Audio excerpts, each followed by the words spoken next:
একটা জুতার ফিতা যে আত্মসাৎ করেছে সেও জাহান্নামে যাবে, দুইটা যে করেছে সেও জাহান্নামে যাবে। এমপি, মন্ত্রী, চেয়ারম্যান, মেম্বার, মসজিদের মুতাল্লি, গ্রামের সর্দার জানে না 10-এর পয়সা কি জিনিস। খুব কঠিন।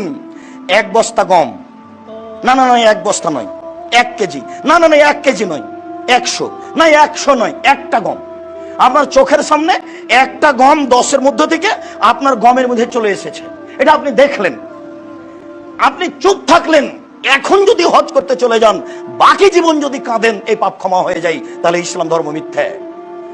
একটা গমের আত্মসাৎ যদি ক্ষমা হয়ে যায়, ইসলাম ধর্ম মিথ্যা। সম্পূর্ণ ভিডিওটা দেখলেন, আশা করি আপনাদের মূল্যবান মতামত কমেন্টে জানাবেন।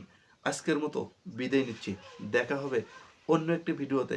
আসসালামু আলাইকুম ওয়া রাহমাতুল্লাহ। লাইলাতুল কদরের রাতের আমল কি?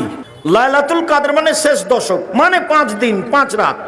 শুধু এশার সালাত জামাতে পড়বেন, বাড়ি যাবেন, শুয়ে যাবেন, খাবেন কম, আগে থেকে প্রস্তুতি কি? কম খাওয়া, বাস এটা হলো প্রস্তুতি। প্রস্তুতি কি? হাট বাজার কম।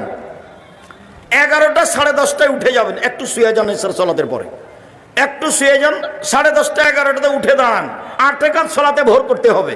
চাঁপাই নবাবগঞ্জে, দেবীনগরে ওরা কোরআন তেলাওয়াত করে রাত জাগে, জায়েজ নয়।